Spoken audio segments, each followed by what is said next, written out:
Shalom, ibu-ibu yang terkasih dalam Tuhan. Syukur kalau pada pagi hari ini saya diberikan kesempatan kembali untuk boleh melayani di ALF. Saya percaya dalam kasih karunia Tuhan atas kita semua. Ibu yang terkasih dalam Tuhan, terima kasih saya diberikan kesempatan melayani dan diberikan tema dengan judul Terbatas Namun Sempurna. Sesuatu yang saya pikir tidak mudah untuk kemudian dibicarakan karena ini terkait dengan doktrin basis teologi Kristenan. Karena itu saya langsung saja mengajak kita membuka di dalam Alkitab kita, di dalam Mazmur 8 ayatnya yang keempat dan kelima. Mari kita buka dari Mazmur 8 ayat 4 dan ayatnya yang kelima. Kalau sudah Bapak Ibu silakan menyimak di dalam Alkitabnya dan saya akan membacakannya untuk kita semua. Mazmur 8 ayat 4, demikian firman Tuhan. Apakah manusia sehingga engkau mengingatnya? Apakah anak manusia sehingga engkau mengindahkannya? Yang kelima, namun engkau telah membuatnya hampir sama seperti Allah dan telah mahkotanya dengan kemuliaan dan hormat. Ibu-ibu dari ayat ini kita melihat bahwa manusia itu sungguh ciptaan yang sangat spesial dan nanti akan kita ulas di belakang. Kita akan belajar sama-sama di belakang. Sungguh ciptaan yang sangat spesial di mata Allah. Setidaknya ada tiga kata yang menunjukkan bagaimana Tuhan itu mengingat manusia, bagaimana Tuhan mengingat manusia, bagaimana Tuhan mempedulikan manusia, bagaimana Tuhan mengindahkan manusia. Siapa sih manusia kok diindahkan begitu rupa? Rambu-rambu saja belum tentu diindahkan oleh kita kan? Tapi Tuhan mengindahkan, mempedulikan kita, ya. Dan terlebih lagi adalah Tuhan membuat kita ini seperti Allah, seperti dirinya sendiri. Tuhan membuat kita seperti dirinya sendiri. Karena itu, Bapak Ibu yang terkasih, seperti saya sudah singgung di depan tadi, maka hari ini kita akan melihat menyorot ini dengan nuansa yang sedikit mengarah kepada doktrinal, karena mau tidak mau mengarahnya akan ke sana, kepada doktrin dasar, basis teologi Kristen. Ya, Bapak Ibu, kita akan mulai. Kalau bicara tentang keterbatasan dan kesempurnaan, ini sesungguhnya bicara tentang paradoks kekristenan. Ya, saya sekali lagi mengutip kata dari Pendeta Firman Sirait yang sering dipakai. Paradok, sesuatu yang bertolak belakang, tapi sesungguhnya itu sama-sama benar. Manusia itu terbatas, betul, manusia itu penuh keterbatasan, tapi manusia diciptakan juga sempurna, ya. Jadi sempurna dalam keterbatasan, ini dua hal yang paradok, tapi dua hal yang bertolak belakang, tapi sama-sama benar. Itulah paradoks itu. Keterbatasan manusia makhluk terbatas, iya. Manusia makhluk sempurna, iya. Karena itu bukan hanya bicara tentang dua yang berlatar belakang, tapi juga sesungguhnya ini adalah hakikat dari manusia itu sendiri.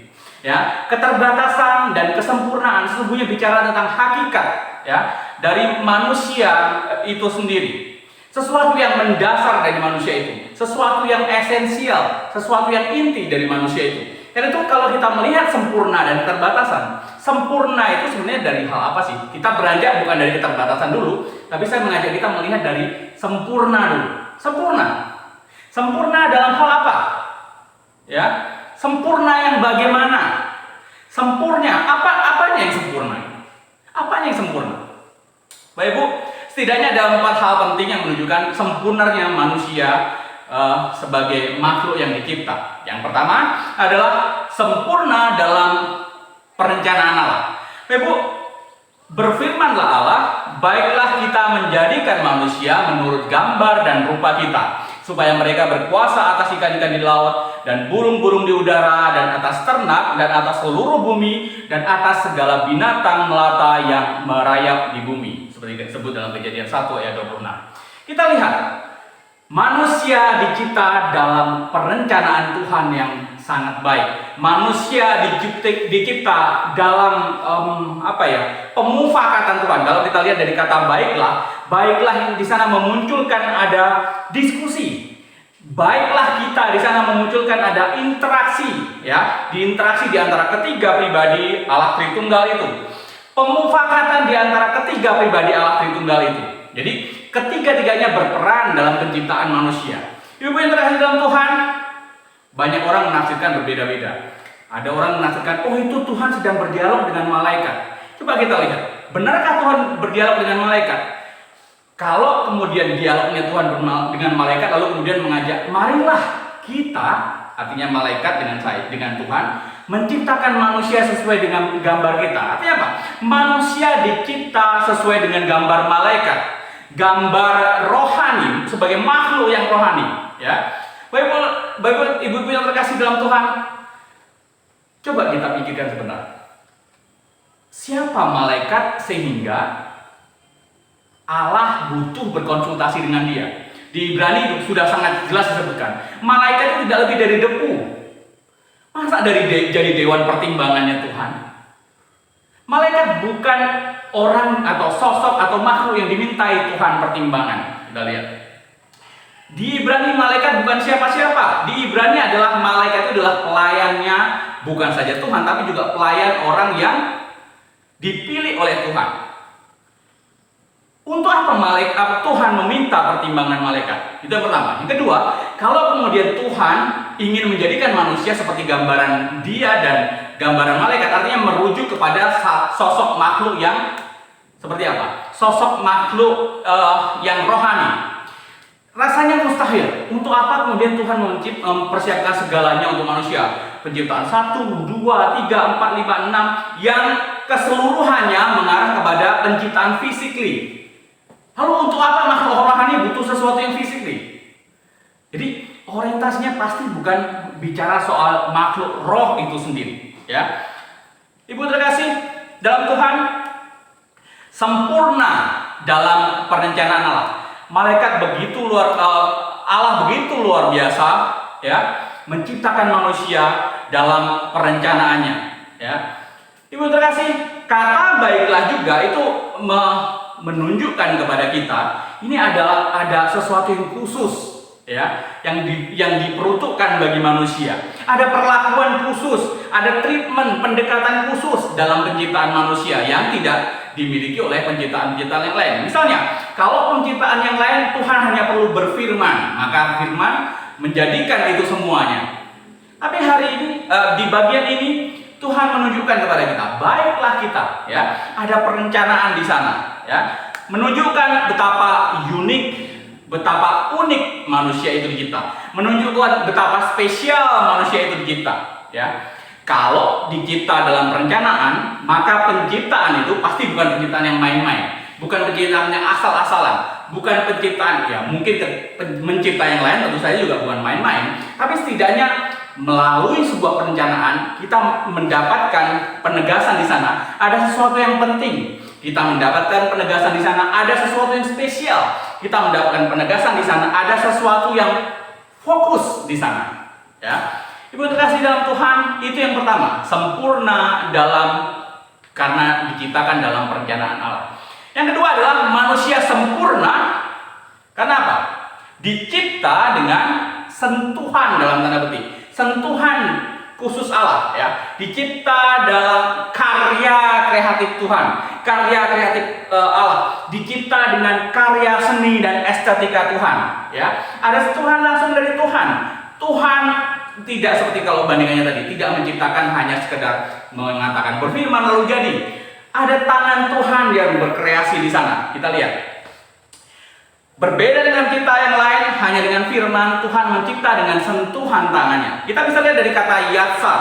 Kata yatsar, kalau kita lihat dari Kejadian 2 ayat 7 tadi, ketika itulah Tuhan Allah membentuk manusia itu dari debu tanah dan menghembuskan nafas hidup ke dalam hidungnya. Lihat kata yang diwarnai kuning, ya, debu tanah. Ibu-ibu yang terkasih dalam Tuhan, membentuk, ya, kata membentuk, kata Ibrani yasar itu memang bukan saja hanya mengarah kepada kata membentuk, tapi kalau kita menggali lebih lanjut lagi, itu bicara tentang tukang kriuk. Sekali lagi, kata yatsar yang diartikan di Alkitab itu membentuk, itu juga biasa dipakai sebagai kata tukang periuk.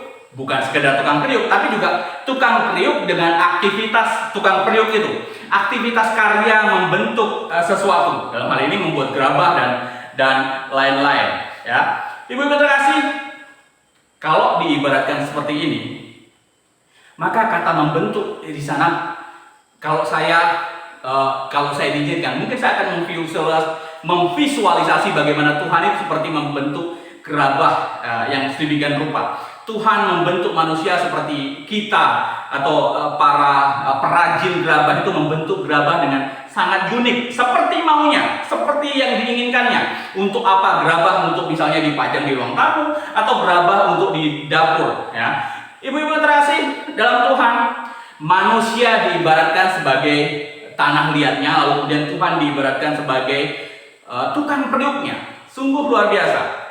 Pertanyaan adalah begini, apakah tanah liat itu bisa protes dengan pembuat gerabah? Kenapa aku dibuat gerabah untuk di dapur? Kenapa tidak dibuat hiasan semacam kendi atau vas bunga yang ditempatkan di ruang tamu? Tanah liat tidak pernah kemudian protes seperti itu. Ya, sepenuhnya ada di dalam kuasa pencipta. Tanah liat itu menjadikan gerabah untuk apa? Gerabah untuk dapur, gerabah untuk ruang tamu, gerabah untuk luar ruangan dan lain-lain. Itu tergantung dari pencipta itu sendiri. Ibu yang terkasih, ini juga boleh kita tarik dalam hidup kita. Biarlah kita sebagai manusia yang dibentuk Tuhan itu betul-betul rela menyerahkan diri. Seperti tanah liat tadi, rela menyerahkan diri sepenuhnya ke dalam pembentukannya. Ya, mungkin dalam pembentukan bisa jadi ada mengalami kesulitan, mengalami kesusahan, mengalami penderitaan, atau justru sukacita yang kita dapatkan. Tapi ada segala sesuatunya ada di dalam kontrolnya Tuhan. Kontrolnya Tuhan seperti apa? Tuhan yang mengizinkan itu semua terjadi. Tuhan yang mengarahkan kepada tujuan untuk apa gerabah itu tadi. Ya, itu yang kedua. Selanjutnya yang ketiga adalah manusia itu adalah makhluk yang sempurna karena diciptakan serupa dengan Tuhan. Manusia adalah image of God. Manusia adalah imago Dei. Manusia adalah gambar dan rupa dengan Tuhan. Berfirmanlah Allah, baiklah kita menjadikan manusia menurut dan gambar dan rupa kita. Kita di sana itu adalah merujuk kepada Allah Tritunggal dan bukan malaikat, bukan apalagi binatang ciptaan yang sebelumnya, bukan. Merujuk kepada gambar dan rupa Allah. Lalu kemudian di ayat yang ke-27, menurut gambarnya, menurut gambar Allah diciptakannya dia, dalam artian dia manusia, laki-laki dan perempuan. Selanjutnya kita membuka dari Mazmur 8 ayat 4 tadi. Apakah manusia sehingga engkau mengingatnya? Apakah manusia sehingga engkau mengindahkannya? Namun engkau telah membuatnya hampir sama seperti Allah dan telah memahkotainya dengan kemuliaan dan hormat. Lihat ibu, Tuhan menciptakan kita sempurna karena kita adalah gambaran dari Dia. Kita ini sama dengan Dia, kita ini serupa dengan Dia, ya. Serupa tidak berarti kita ini serupa, bukan sama. Kita ini serupa tidak berarti sama, ya kan? Serupa itu mirip, ya. Serupa itu seperti, ya. Pendeta Stephen Tong bilang manusia itu serupa dengan Allah itu seperti manusia itu adalah fotokopinya Tuhan. Manusia itu adalah kopiannya Allah, ya. Karena itu manusia pun memiliki natur-natur, hakikat-hakikat yang dimiliki Tuhan juga. Misalnya apa? Manusia memiliki intelektual. Manusia bisa berpikir, membuat sesuatu, mengkreasikan sesuatu. Ya, manusia juga memiliki natur moral, hakikat moral. Karena itu manusia mengerti seperti apa hidup bersosial, seperti apa hidup beretika dan lain sebagainya. Lalu kemudian manusia juga mengerti, memiliki hakikat spiritual, natur spiritual itu. Jadi manusia selalu merindukan mencari sosok yang diposisikan sebagai Tuhan. Tapi karena dosa, Tuhan menyebut manusia salah dalam mencarinya. Tidak ada satupun yang mencari Tuhan yang benar itu. Tidak satupun yang mencari Allah, disebutkan di sana. Ibu terkasih, tidak memiliki, walaupun manusia memiliki hakikat atau natur yang disebutkan tadi, tapi di sisi berbeda, manusia juga tidak memiliki natur-natur yang sifatnya adalah hakikat dari Allah sendiri. Nah, yang diseringkan tadi sebagai bagian dari gambar dan rupa serupa dengan Allah, itu adalah sesuatu yang dikatakan sebagai communicable, yang dikomunikasikan. Tapi ada sisi di mana incommunicable, yang tidak dikomunikasikan, yang tidak diberikan kepada orang. Yaitu adalah misalnya kemahadiran Allah. Manusia tidak maha hadir, sama seperti Allah maha hadir. Ya. Ibu terkasih, dicipta serupa dengan Allah. Karena itu kita dituntut untuk selalu mencerminkan Allah dalam hidup kita. Itu yang pertama. Yang kedua, manusia terkait juga dengan dua fungsi yang berbeda. Pertama, fungsi reflektor, ya, memancarkan kasih Allah, memancarkan kebaikan Tuhan, memancarkan gambar Tuhan di sekeliling hidup orang. Bukan itu saja, manusia juga menjadi dutanya Allah, ya, duta besarnya Allah, perwakilannya Allah, representatif Allah di dunia. Sehingga orang waktu melihat kita, dia sedang melihat betapa Tuhan itu ada di dalam diri orang itu. Reflektor dan duta, itu dua fungsi yang harus dilakukan dan dikejar. Itu yang ketiga. Yang keempat adalah kesempurnaan itu ada pada kedudukan manusia yang mulia. Mulia seperti apa? Ibu yang terkasih, di dalam Kejadian 1 ayat 6 dikatakan bagaimana Allah memberikan tanggung jawab kepada manusia, memberikan mandat kepada kita manusia supaya apa? Memberikan kuasa untuk mengelola, ya, bukan mengeksploitasi, tapi mengeksplorasi, mengelola, memelihara seluruh alam semesta, mulai dari ikan yang di laut, kemudian atau yang di air, kemudian burung yang di udara, dan binatang ternak maupun binatang melata yang ada di bumi, yang ada di darat. Tuhan memberikan kuasa, ya. Tuhan menempatkan posisi manusia pada posisi yang mulia, ya, di atas dari semua hal yang sudah diciptakan sebelumnya. Ibu-ibu yang terkasih, kalau kita mungkin pernah bertanya, kenapa ya Tuhan menciptakan Adam itu atau manusia itu pada hari ke-6? Ada apa di balik hari ke-6? Atau sekedar hitung-hitungan saja 666 manusia? Oh, bukan itu juga. Kenapa Tuhan menciptakan manusia pada hari ke-6? Atau gini, kenapa Tuhan menciptakan manusia pada hari terakhir? Ibu terkasih, di dalam Tuhan, di akhir penciptaan Tuhan menciptakan manusia. Ini menunjukkan bagaimana manusia ini betul-betul makhluk yang spesial tadi. Ciptaan yang spesial tadi. Kenapa? Tuhan sebelum menciptakan manusia dengan tangan yang luar biasa, Tuhan mempersiapkan satu demi satu demi satu demi satu, ya, untuk memberikan dukungan bagaimana manusia hidup. Untuk memberikan dukungan, support bagaimana manusia harus menjalani kehidupannya di dalam dunia. Ibu terkasih, kita lihat bagaimana manusia diciptakannya di akhir itu. Tuhan sudah mempersiapkan sedemikian rupa betapa berharganya manusia. Karena itu tidak salah kemudian kalau para teolog menyebut manusia adalah pusat dari ciptaan, ya. Karena strukturnya lebih tinggi daripada ciptaan lain. Segala sesuatunya diciptakan untuk tujuan memberkati manusia. Ibu terkasih, karena itu manusia bukan menjadi lantas menjadi jumawa, menjadi sombong, lalu kemudian semena-mena terhadap alam semesta dan ciptaan lain. Tapi manusia memiliki tanggung jawab yang diberikan Tuhan. Di ayat Kejadian 1 ayat 26 tadi. Manusia berkuasa atas ikan di laut, burung, ternak, dan seluruh bumi, dan atas binatang melata yang merayap di bumi. Kita lihat lagi di ayat Alkitab, bagaimana respon Tuhan waktu mencipta. Waktu Tuhan menciptakan penciptaan yang lain, responnya adalah sesuatu itu baik. Ya, ketika menciptakan binatang darat, menciptakan daratan dan air, Tuhan merespon baik yang diciptakannya. Ketika Tuhan menciptakan tubuh Tuhan merespon baik ciptaannya. Lalu kemudian ketika Tuhan menciptakan makhluk hidup, Tuhan juga berkata sama, baik. Menciptakan binatang liar dan ternak, dia berkata baik. Tapi respon itu berbeda ketika Tuhan menciptakan manusia. Di ayat 31 disebutkan, maka Allah melihat segala yang dijadikannya itu sungguh amat baik. Lihat, Tuhan menciptakan manusia dan kemudian Tuhan merespon sungguh amat baik. Luar biasa. Bagaimana sempurna manusia. Karena itu di dalam kesempurnaannya itu, maka manusia harus mengerti betul struktur hidup manusia. Manusia harus tunduk kepada Tuhan. Allah di posisi teratas, manusia di nomor 2, kemudian alam di paling bawah. Allah harus menjadi pribadi yang disembah oleh manusia. Manusia harus tunduk kepada Tuhan. Manusia harus menaklukkan diri kepada Tuhan, kepada Allah.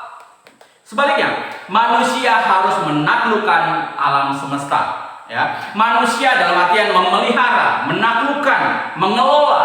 Ya, Ibu yang terkasih dalam Tuhan, untuk itu tidak boleh ada manusia yang kemudian ditaklukkan oleh Allah, atau manusia yang sengaja menaklukkan dirinya kepada alam semesta, apalagi sampai menyembah dia.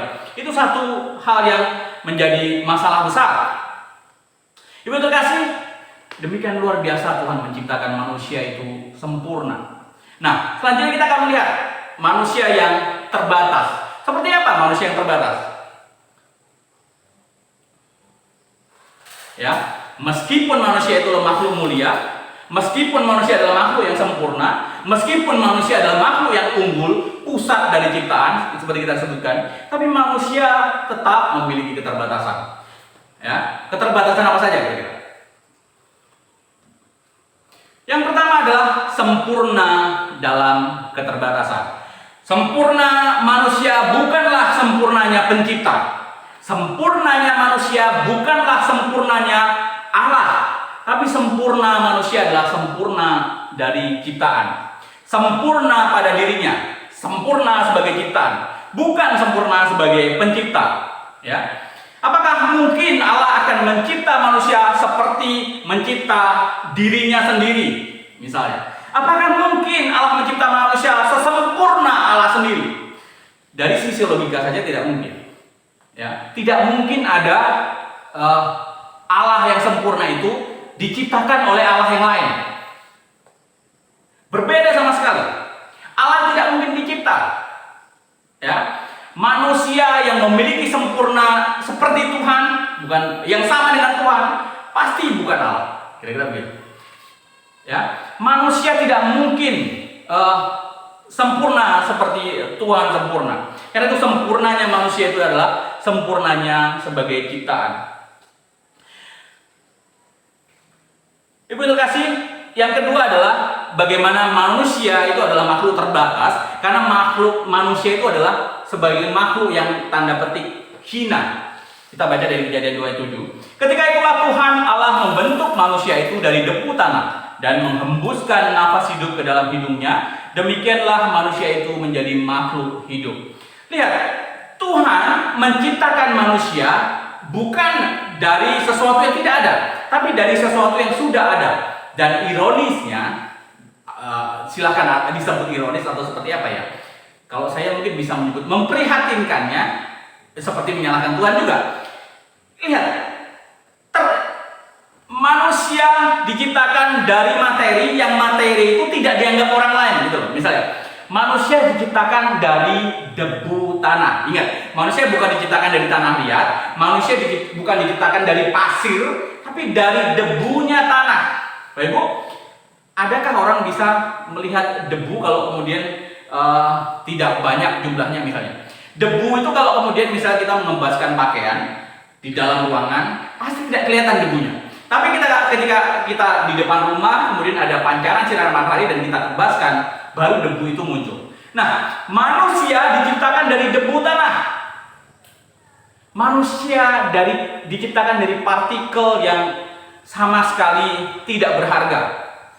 Debu tanah itu sepertinya cenderung sifatnya polutan, ya, cenderung dihindari orang, tidak bernilai, ya, malah dijauhin orang.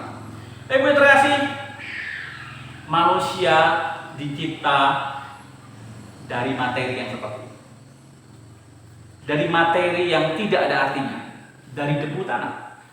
Ini menunjukkan bagaimana manusia sesungguhnya makhluk yang hina, makhluk yang terbatas. Ya. Karena itu manusia sesungguhnya bukanlah apa-apa di mata Tuhan, pun di mata sesama. Bukan siapa-siapa dia. Dia hanya debu tanah. Dia akan kembali kepada debu tanah yang semula. Menunjukkan bagaimana manusia betapa ringkihnya dia dalam keterbatasannya, dalam kehinaannya. Betapa kecil manusia, betapa tidak berarti manusia, ya, tidak lebih daripada debu tanah. Ibu terkasih, tidak ada dalih karena itu ya. Tidak ada dalih, tidak ada alasan bagi manusia untuk bisa menyombongkan dirinya di hadapan Tuhan. Tapi menarik, sesuatu yang hina itu dijadikan Tuhan sebagai sesuatu yang mulia. Hina jadi mulia. Dari sesuatu yang tidak ada apa-apanya menjadi sesuatu yang berharga. Ya. Dari sesuatu yang tidak diperhitungkan memunculkan sesuatu yang berharga dan mulia. Dari sesuatu yang dipandang sebelah mata cenderung dihindari, lalu kemudian bernilai luar biasa. Itu begitu kasih. Hina jadi mulia. Betul kasih. From nothing to be something. Ini juga yang dikerjakan kami di Sekolah Kristen Makedonia maupun di Sekolah Tinggi Teologi Makedonia. Dari kampung di pedalaman dan dari kampung, dari desa dan dari pedalaman, orang yang seringkali memincingkan mukanya, tidak menganggap siapa-siapa orang-orang seperti itu, karena secara pendidikan mungkin kurang dan lain sebagainya, secara pengalaman mungkin kurang berpengalaman, sering dianggap sebelah mata. Tapi kami sedang seperti visi pendeta Bigman Sirait tentu saja, menjadikan orang yang sering dipandang sebelah mata itu menjadi orang-orang yang menjadi sesuatu, ya, menjadi orang kata orang, kata ini yang segitu. Jadi wong kata orang Jawa, ya. Dari kampung kita, dari kampung-kampung kemudian di pedalaman-pedalaman kita menjemput bola mencari siswa. Ingin kemudian seperti apa ya? Mematahkan anggapan orang yang seperti itu. Dianggap kalau dari desa pasti bodoh-bodoh, misalnya. Banyak orang yang menganggap itu. Dari pencarian kita, dari upaya jemput bola kita justru menemukan anak-anak yang potensial. Ada dari kampung-kampung, ada dari desa-desa, ada dari tempat pedalaman. Dan untuk itu kita tarik ke SKM dengan subsidi, dengan diberikan sponsor, dengan diberikan bantuan, ya, memberikan pendidikan yang lebih baik tentu saja kepada mereka, ya. Ibu terkasih, puji Tuhan, anak itu lulusan dari SKM banyak yang kemudian menjadi orang yang hebat-hebat. Ada dokter, ada kemudian pejabat di pemerintahan, dan kemudian psikolog misalnya. Luar biasa. Karena itu doakan terus pelayanan kami di STT maupun di SKM. Di STT pun demikian, kita mempersiapkan hamba Tuhan dari desa untuk kembali kepada desa. Kita mempersiapkan hamba Tuhan dari desa untuk diterjunkan ke pedalaman, untuk melayani yang tidak dijangkau, pun melayani mereka yang sudah ditinggalkan, melayani jemaat Tuhan yang sudah ditinggalkan. Ibu yang terkasih dalam Tuhan, dari tiada kemudian menjadi sesuatu yang ada. From nothing to be something, dari sesuatu yang tiada, yang tidak ada apanya, menjadi sesuatu yang berharga. Itulah yang sudah kita kerjakan. Tadi yang ketiga adalah terbatas dalam kehendak yang tidak bebas. Banyak orang bilang manusia itu memiliki kehendak bebas. Betul, manusia memiliki kehendak bebas. Tapi di dalam kehendak bebasnya itu pun manusia itu memiliki keterbatasan. Kita lihat, semua pohon dalam taman ini boleh dimakan dengan bebas. Tetapi pohon pengetahuan tentang yang baik dan yang jahat itu janganlah kau makan. Walaupun manusia bebas makan apa, semuanya. Kalau kita lihat, kita dalami di kitab suci, semua boleh dimakan kok. Bukan satu yang boleh dimakan, semua boleh dimakan. Dan Tuhan menjelaskan di ayat yang 9, di ayat 29, semuanya itu juga menarik buah-buahnya itu, ya. Buahnya menarik dan boleh dimakan semuanya. Lalu kemudian ada pengecualian tentu saja. Pengecualian adalah pohon pengetahuan yang baik dan jahat jangan dimakan. Hanya satu pohon itu. Ibu terkasih dalam Tuhan, bagi manusia, atau ternyata manusia lebih memilih sesuatu yang menarik yang lain. Justru yang dilarang itu yang membuat menarik mereka.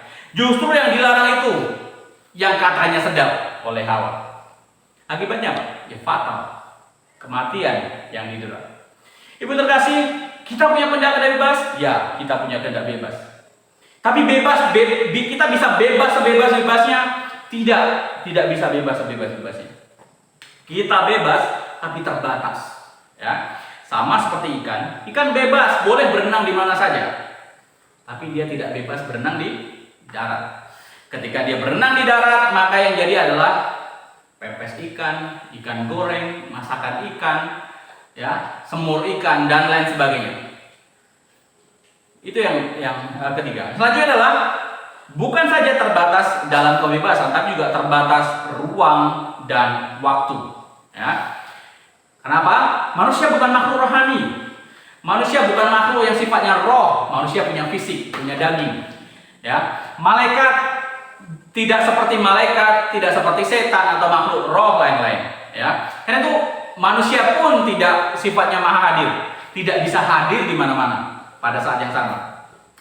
Manusia memiliki kendala ruang, waktu, jarak, dan tempat, bahkan memiliki limitasi umur. Kita bisa bagikan di kesempatan yang lain tentang hal ini. Ibu yang terkasih, manusia terbatas, ya.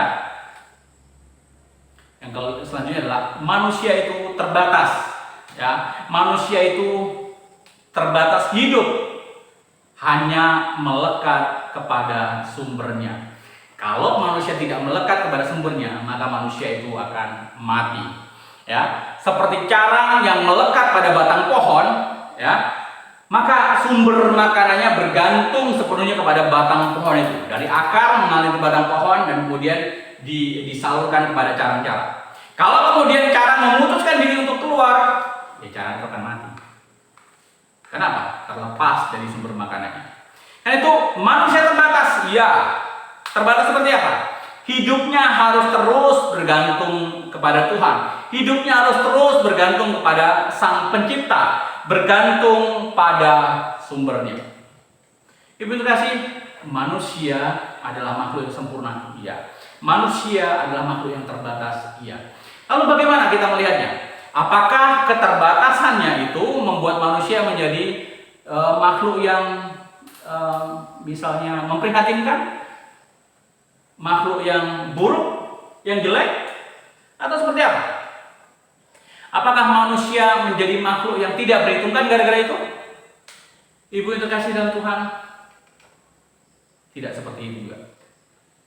Manusia, walaupun dalam kesementaraannya, walaupun dalam keterbatasannya, justru ada sisi positif di sana. Ya. Kita lihat kalau sebelumnya kita sudah pernah mengeksposisi di Gereja Reformasi Indonesia sudah pernah mengeksposisi tentang pengkhotbah. Bagaimana pengkhotbah menjelaskan dunia ini sia-sia, ya, percuma harta benda, ya, percuma banyak hal yang sudah dipersiapkannya dari muda sampai tua, ya. Baik itu misalnya dia sudah mempersiapkan entertainment, ya, dia memiliki relasi yang banyak dengan negara-negara atau kerajaan-kerajaan sekelilingnya. Dia memiliki hikmat yang luar biasa. Dia memiliki kekayaan dan harta benda. Tapi kalau kemudian dilihat di akhir, itu justru membuat mengenaskan hidupnya. Itu di bagian-bagian pengkhotbah pun menemukan di sana. Bukan soal apa yang sudah dipersiapkannya, tapi soal bagaimana menikmatinya. Karena itu dalam hidup manusia yang terbatas ini, yang sementara ini, bukan soal manusia menjadi lebih lebih kecil, menjadi buruk karenanya. Tidak. Justru di dalam seolah-olah ketidakbaikan itu atau hal yang seolah negatif itu, jangan malah menjadikan manusia menjadi inferior. Tapi bagaimana manusia itu bisa bersikap menunjukkan kebanggaan dirinya, walaupun dia sempurna, walaupun dia terbatas, tapi dia adalah makhluk yang sempurna. Karena itu terbatasnya itu justru mendorong dia untuk semakin melekat kepada yang tidak terbatas, Allah itu sendiri. Semakin mendekatkan diri, ya, semakin mengarahkan diri kepada yang tidak terbatas itu. Karena itu tugas manusia bukan hanya pada titik bagaimana manusia ada di kesementaraan itu, tapi bagaimana mengarahkan pandangan hidupnya kepada kekekalan. Nah itu tugas pentingnya adalah bagaimana menemukan kekekalan di dalam kesementaraan. Tugas pentingnya adalah bagaimana menemukan Tuhan di dalam waktu yang sementara, yang menjadi limitasi bagi dirinya, yang bagi diri manusia, yang menjadi keterbatasan bagi diri manusia. Ibu terkasih, biarlah Tuhan memimpin kita, Tuhan menolong kita, memberkati kita sehingga kita bisa mampu menemukan waktu Tuhan, menolong kita mampu kemudian menjalankan apa yang sudah Tuhan rindukan, inginkan dalam hidup kita. Kita yang adalah makhluk sempurna, tapi juga makhluk terbatas.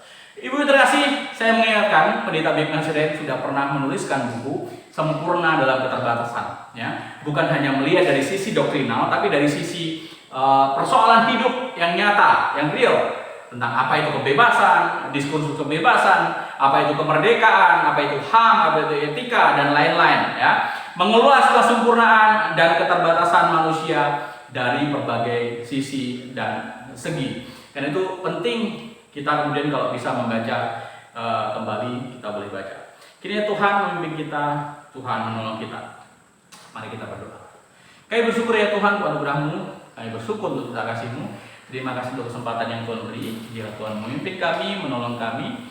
Apa yang sudah difirmankan, firman Tuhan pada pagi hari ini bila menjadi kekuatan buat kami, menjadi mempertebal iman kami sehingga kami semakin nyata ya keyakinan kami semakin yakin kepada Tuhan bahwa Tuhan adalah Allah yang luar biasa, Allah yang menjadikan kami sempurna tapi juga sekaligus terbatas, bukan tanpa tujuan. Karena itu biarlah kami yang terbatas ini terus dan semakin mengandalkan Allah yang tidak terbatas. Di dalam Kristus Yesus Tuhan kami yang hidup, kami berdoa. Amin.